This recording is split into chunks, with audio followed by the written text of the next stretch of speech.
আজরাইল হাজির। আল্লাহ কয় কোন জাহান্নাম পাবে, জাহান্নামটা ধরে দাও, কোন আগুনে জ্বালানো হবে একটু দেখাইয়া দাও। কেমন আগুনে এই নাফরমান বেঈমানটারে আমি জ্বালাবো, জাহান্নামটা দেখাইয়া দাও।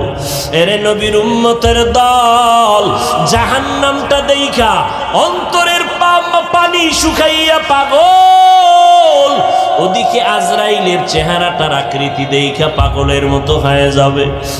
আয়েশা রাদিয়াল্লাহু আনহা বলেন, আমি একদিন তাকাইয়া দেখি আমার মায়ার নবী আমার রুমের একটা কোণায় বয়া চুপচাপ গুনগুন গুনগুন করে নবী কান্না করে। আমি আয়েশা ভয় পেয়ে গেলাম, না জানি কোনো বেয়াদবি আমি করে ফেলেছি নাকি। আমি আয়েশা নবীর পাশে গিয়ে দাঁড়াইয়া বললাম, ও মায়ার নবী,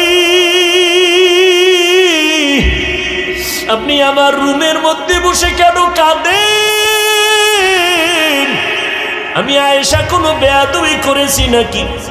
না রে আয়েশা, তুমি কেন বেয়াদবি করবা বলো। আম্মা জান আয়েশা বলেন, ও নবী, আমার মাত্র বয়স অনেক কম, 6 বছর বয়সে আপনার সাথে আমার বিবাহের বন্ধন হয়েছে। 9 বছর বয়সে আমি আপনার ঘরে আসছি। ও পর্দার আড়ালের আম্মা জানেরা, আম্মা জান আয়েশা কান্না করেন, নবী আমার বয়স অনেক কম।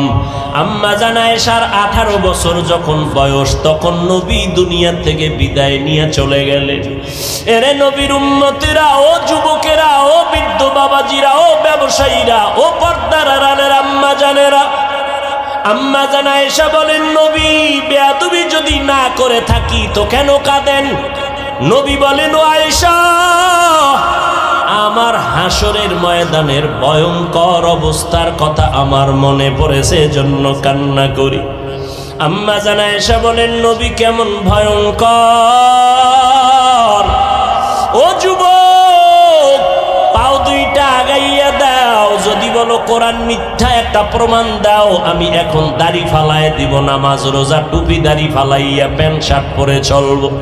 কিন্তু আজও পর্যন্ত 1500 বছর হয়ে গেল, একটা ভুল কেউ বের করতে পারে নাই। বরং শত লক্ষ লক্ষ বিধর্মীরা কালেমা পড়ে মুসলমান হয়ে গেল। ওই আল্লাহর কোরআন সত্য, কোরআনে জান্নাতের বয়ান আছে, জাহান্নামের বয়ান আছে, তাও সত্য। কে জান্নাতে যাবে, কে জাহান্নামে যাবে, তাও আল্লাহ বয়ান করেছেন, সত্য, কোনো মিথ্যা নাই। আল্লাহ নিজেই তো চ্যালেঞ্জ দিয়েছেন, একটা ভুল পারলে বের